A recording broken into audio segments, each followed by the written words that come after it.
ایسی مسجدوں میں امام کا نکلنا آسان ہو جائے گا جن مسجدوں میں 1 سے زیادہ 10 سے زیادہ افراد نماز پڑھانے کی استعداد رکھتے ہوں گے۔ اس طرح ہمیں چاہیے کہ ظہر کے بعد کے وقت میں یہ دونوں اعمال، تعلیم کا اور سیکھنے سکھانے کا عمل، ظہر کے بعد اطمینان ساتھیوں کا حلقہ لگا کر بیٹھو، نمازیں سنو۔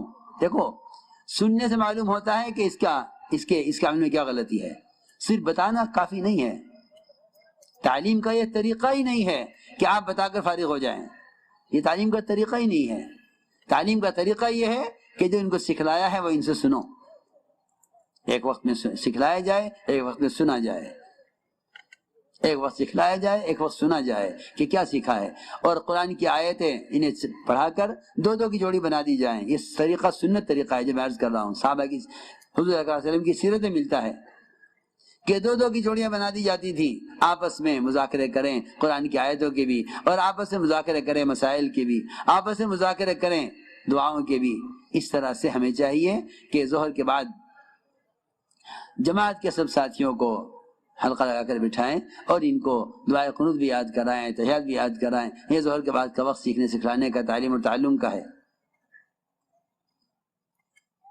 اس طرح ہمیں چاہیے کہ ان فضائل کی تعلیم کے ذریعے اپنے دل میں اللہ کا یقین پیدا کریں، اور تعلیم کا طریقہ جو ہے اصل کہ ایک حدیث کو 3 بار پڑھا جائے۔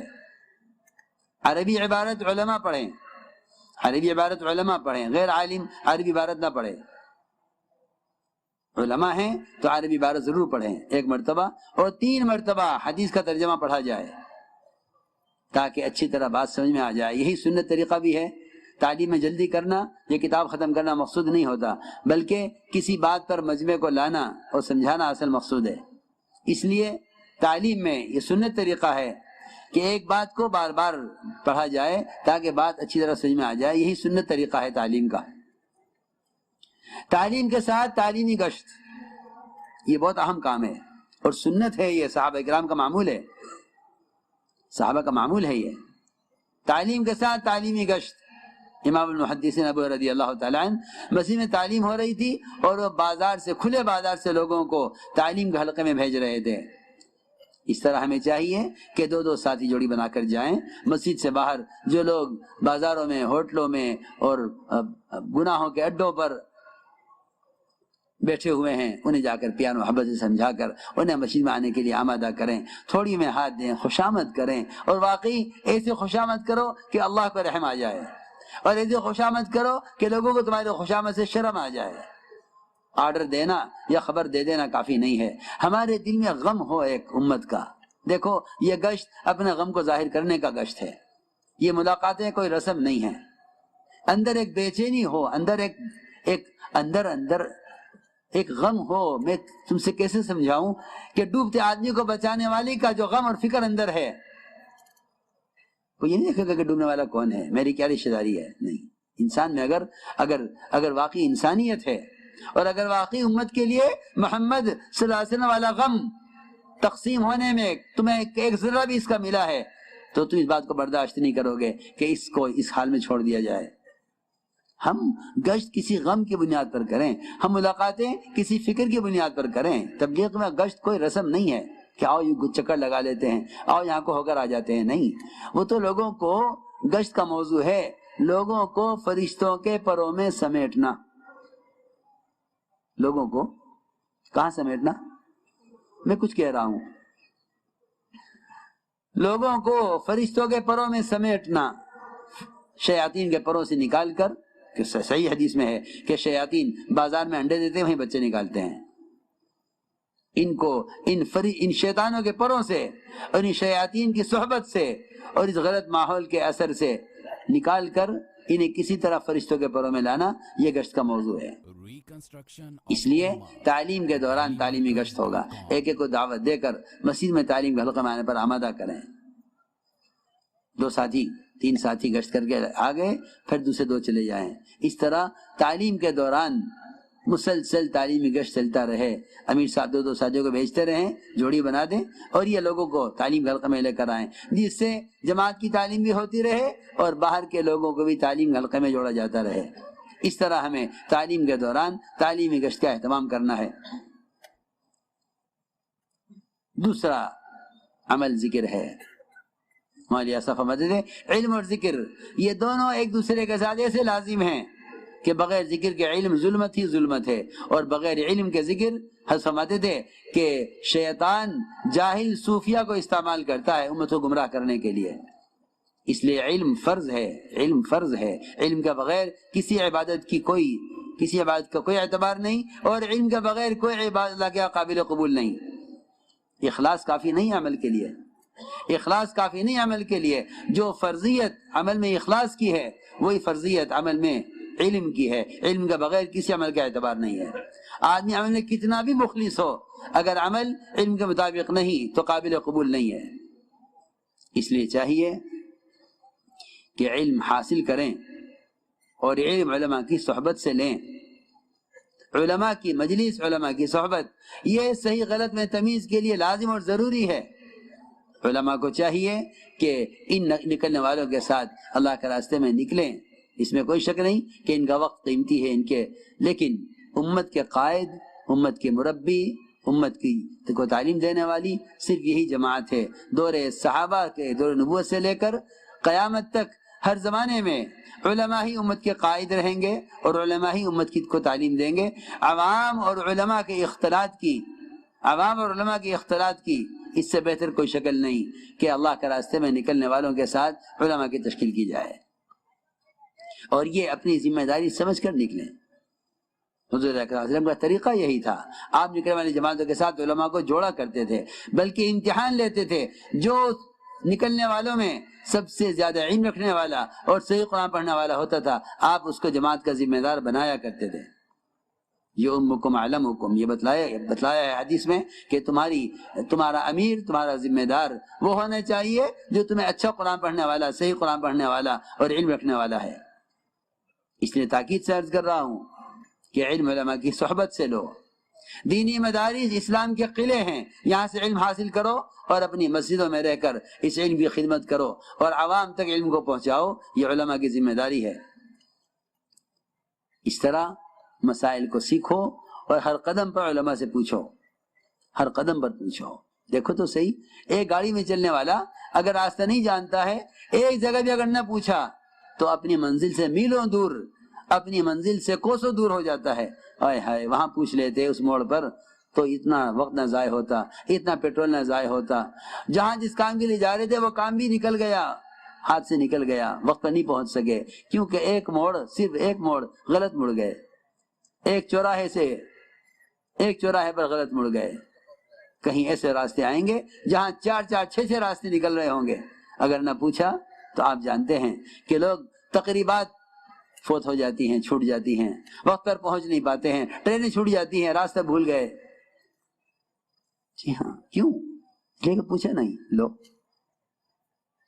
جہاں بھٹک کر واپس آنے کا راستہ ہے، جہاں بھٹک کر واپس آنے کا بھی راستہ ہے اور موقع ہے، وہاں تو پوچھنے کا اہتمام کرتے ہیں، اور جس قبر سے واپس آ کر پوچھنے کی کوئی گنجائش نہیں ہے وہاں کے لیے پوچھ کر نہیں چلتے۔ سوچو تو صحیح، ایک مرتبہ سبحان اللہ کہنے کی اجازت نہیں ملے گی کہ قبر سے باہر آ کر ایک مرتبہ سبحان اللہ کہہ لے، اس لیے کہ وہاں جب اس ذکر کے فضائل اور اس کا اجر دیکھے گا تو کہے گا اے اللہ ساری دنیا دے دوں گا فدیے میں، صرف ایک مرتبہ سبحان اللہ کہنے کی اجازت مل جائے دنیا میں جانے کے لیے، ایک مرتبہ سبحان اللہ کہنے کے لیے اس کی اجازت نہیں ہوگی۔ جی ہاں، وہ کہے گا مجھے واپس کر دیں۔ اللہ اس کی واپسی کی درخواست کو قرآن میں بکواس کہتے ہیں۔ جی ہاں، انہا کلمۃ ہو قائلھا، بکواس کر رہا ہے۔ سنو میں کیا کہہ رہا کہ یہاں تو اگر راستہ بھٹک بھی گئے آ جائیں گے واپس، کہاں جائیں گے؟ لیکن اگر شریعت میں اور دین میں بغیر پوچھے چلے تو قبر سے واپس آنے کا پوچھنے کا اور قبر سے واپس آنے کا کوئی امکان نہیں ہے، کوئی امکان نہیں ہے۔ اس لیے میرے دوستو عزیزو، ہر قدم پر علماء سے پوچھو، شادیوں میں، بیاہ میں، اپنی کاروبار میں، خرچ کرنے کمانے میں، ایسی باریک، ایسی ملون اور مزین شکلیں حرام کی تیار کر دی ہیں یہود و نصارہ نے اس امت کے لیے کہ جس چیز کو حلال سمجھتے رہیں گے مدت ہی نہ معلوم نہیں ہوگا کہ یہ حرام ہے. ایسی ایسی شکلیں کمائی کی اور ایسے ایسے اسباب مہیا کریں گے کہ یہ کہیں گے ہاں حدیث میں آتا ہے کہ ایک زمانہ ایسا آئے گا، ایک زمانہ ایسا آئے گا کہ حرام حرام ہوگا لیکن لوگ کہیں گے کہ یہ وہ حرام نہیں جو پہلے والا حرام تھا، یہ تو حلال معلوم ہوتا ہے. جی ہاں، لوگ کہیں گے حالانکہ وہ حرام ہوگا مگر لوگ کہیں گے کہ یہ وہ حرام نہیں ہے، یہ تو دوسری قسم کی چیز ہے. جی ہاں، اس طرح لوگ حرام میں مبتلا ہو جائیں گے. فرمایا کہ اپنے کاروبار کو، اپنے معاملات کو، اپنی کمائی کے نقشوں کو حکم پر لاؤ. ہر قدم پر پوچھو علماء سے، ہر قدم پر پوچھو علماء سے میں جو کر رہا ہوں صحیح ہے یا غلط ہے، اور واقعی علماء سے پوچھ کر چلو. صرف کتاب پڑھ کر عمل کر لینا، اس میں معلومات تو حاصل ہو سکتی ہیں لیکن تربیت اور تعلیم نہیں ہو سکتی. تربیت اور تعلیم تو علماء کی صحبت اور مجالس سے ہے. اس طرح ہمیں ذکر کا اہتمام کرنا ہے. صبح شام کی 3 تسبیحات، ایک تسبیح تیسرے کلمے کی، سبحان اللہ والحمدللہ ولا الہ الا اللہ واللہ اکبر ولا حول ولا قوت الا باللہ العلی العظیم، ایک تسبیح درود شریف کی استغفار کی. یہ 3 تسبیح صبح شام جی لگا کر اللہ کے متوجہ ہو کر پڑھنے کا اہتمام کریں. افضل ذکر قرآن کی تلاوت ہے، یہ اللہ کی ذات سے نکلا ہوا کلام ہے. یہ کلمات بندے کی زبان ہے، قرآن اللہ کی ذات سے نکلا ہوا کلمہ ہے. قرآن اللہ کی ذات سے نکلے ہوئے کلمات ہیں، اس لیے قرآن کی تلاوت سے افضل کوئی ذکر نہیں. حدیث میں آتا ہے جس کو قرآن کی تلاوت کی وجہ سے ذکر دعا کا وقت نہ ملے اللہ اس سے بہتر اس کو عطا فرما دیتے ہیں. اسی لیے سجدہ سب سے زیادہ اللہ کے قرب کا موقع ہے، لیکن پھر بھی قیام سجدے سے افضل ہے کیونکہ قیام میں قرات ہے، قرآن کا پڑھنا ہے. اس لیے عرض کر رہا ہوں کہ قرآن کی تلاوت کو اپنا معمول بنائیں، قرآن کی تلاوت کو اپنا معمول بنائیں اور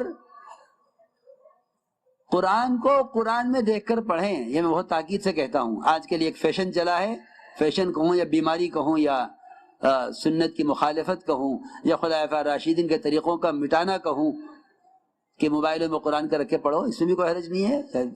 قرآن میں پڑھ لو، اس میں پڑھ لو، کیا اس میں کیا فرق ہے؟ کیونکہ جب خلفاء راشدین اور جن کے طریقوں کو مضبوطی سے تھامنے کا اللہ کے نبی نے حکم دیا ہے احادیث میں، جب ان کے طریقوں سے مناسبت ختم ہو جاتی ہے، جب ان کے طریقوں سے تعلق ختم ہو جاتا ہے اور جب ان کے طریقوں کی عظمت دل سے نکل جاتی ہے تو پھر مسلمان نئے طریقوں کو اور نئے رواجی چیزوں کو استعمال کرنے میں کوئی شرم کوئی جھجک محسوس نہیں کرتا. وہ کہتا ہے جائز ہے، کس نے کہا ہے کہ ناجائز ہے؟ مسئلہ جائز ناجائز کا نہیں ہے، مسئلہ اس کا ہے کہ تمہیں کن کے طریقے محبوب ہیں. آیا اس زمانے کے نئے طریقے محبوب ہیں یا وہ طریقے جن پر اللہ تعالیٰ صحابہ سے راضی رہے وہ طریقے مطلوب ہیں؟ عثمان رضی اللہ عنہ کا قرآن پھٹ گیا تھا مسلسل دیکھ کر پڑھنے کی وجہ سے. عبداللہ بن عمر نماز اور اذان کے درمیان قرآن کو، وضو اور نماز کے درمیان قرآن کو دیکھ کر پڑھا کرتے تھے، یہ ان کا معمول تھا. اس لیے کہہ رہا ہوں تاکید سے کہ قرآن کو قرآن میں دیکھ کر پڑھیں. ہاں، یہ اپنی عبادات کو نئے فیشنوں پر، اپنی عبادات کے رواجی طریقوں پر لے جانا یہ جہالت ہے اور یہ خلفاء راشدین سلف صالحین کے طریقوں کی مخالفت ہے. اگر اس پر چلتے رہے تمہاری آئندہ آنے والی نسل نہیں سمجھے گی، تمہاری آئندہ آنے والی نسل نہیں سمجھے گی کہ قرآن کے پڑھنے کا کیا طریقہ تھا. پچھلے جتنے بھی صحابہ کے اور محمد صلی اللہ علیہ وسلم کے طریقے ختم ہوئے ہیں وہ خدا کی قسم صرف اس لیے کہ یہود و نصارہ یہ چاہتے ہیں کہ ان میں اعمال کا اثر باقی رہے لیکن سنتیں کسی طرح ختم ہوں. اس لیے چاہیے کہ قرآن کو قرآن میں دیکھ کر پڑھا جائے. اور یہ بھی تاکید کروں گا میں کہ قرآن کی تلاوت کے ساتھ ساتھ قرآن کا ترجمہ ضرور دیکھا کرو کہ اللہ ہم سے کیا چاہتے ہیں، تاکہ قرآن کے مضامین کا اللہ ہم سے کیا کہہ رہے ہیں. اللہ تو ہم سے براہ مخاطب ہیں. یا ایھا الذین آمنوا، یا ایھا الذین آمنوا، اللہ تو ہم سے کہہ رہے ہیں اے ایمان والو، اے ایمان والو. ایمان والوں کا حال یہ ہے کہ جھوٹے اخبار سمجھ کر پڑھتے ہیں اور سچا قرآن سمجھ کر نہیں پڑھتے. جبکہ اخبار کی خبر کی کل تردید آ جائے گی، خبر جھوٹی تھی، لیکن قرآن جب سے لکھا گیا ہے اس وقت سے لے کر قیامت تک جو کچھ ہوگا، قیامت کے بعد جو کچھ ہوگا وہ سب قرآن میں لکھے ہوئے کے مطابق ہوگا. قرآن کی کوئی خبر ایسی نہیں جس کو کہا جائے کہ یہ ہوگا یا نہیں ہوگا. اس لیے عرض کر رہا ہوں کہ قرآن کی تلاوت کے ساتھ ساتھ قرآن کے ترجمے کو بھی ضرور دیکھیں. اس سے دلوں کے اندر اللہ تعالیٰ کے کلام کی عظمت، اس کے کلام کا رعب، اس کے وعدوں کا یقین، اس کے وعیدوں کا خوف پیدا ہوگا. اور یہ قرآن کے پڑھنے کا بھی اصل طریقہ تھا کہ حضور اکرم صلی اللہ علیہ وسلم وعدوں کی امیدوں کے ساتھ، وعیدوں پر خوف کے ساتھ، عذاب کی آیتوں پر پناہ مانگنے کے ساتھ اس طرح تلاوت کیا کرتے تھے. حضرت عائشہ فرماتی ہیں ہم سے پوچھو تلاوت کا طریقہ کیا ہے؟ تم لوگ قرآن پڑھتے ہو ایسے جیسا ایک آدمی پورا گلاس پانی کا ایک سانس میں پی جائے، تم قرآن ایسے پڑھتے ہو. فرمایا حضرت عائشہ رضی اللہ تعالیٰ عنہ نے کہ جس نے ایک رات میں پورا قرآن پڑھ ڈالا اس نے قرآن پڑھا ہی نہیں ہے. ہم سے پوچھو کہ قرآن پڑھنے کا سنت طریقہ کیا ہے، ہم بتائیں گے، کیونکہ ہم نے حضور اکرم صلی اللہ علیہ وسلم کو قرآن پڑھتے ہوئے دیکھا ہے. حضرت عائشہ فرماتی ہیں کہ آپ ایک ایک آیت پر، وعدوں کی آیت پر امید کرتے، وعید کی آیت پر پناہ مانگتے، سوال کی آیت پر سوال کرتے. بعض مرتبہ ایک ہی آیت پر آپ کو پوری رات گزر جایا کرتی تھی. تو اس لیے عرض کر رہا ہوں کہ اللہ کے راستے میں نکل کر اپنے آپ کو اس طرح متوجہ کرو. تبلیغ کوئی رسم نہیں ہے، یہ کوئی رواجی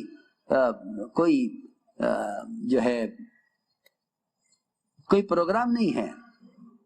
اپنی تعلیم و تربیت کا، اللہ کے ساتھ تعلق پیدا کرنے کا ایک مسنون طریقہ ہے، ایک مسنون طریقہ، کیونکہ سارا کام سیرت کے تابع ہے.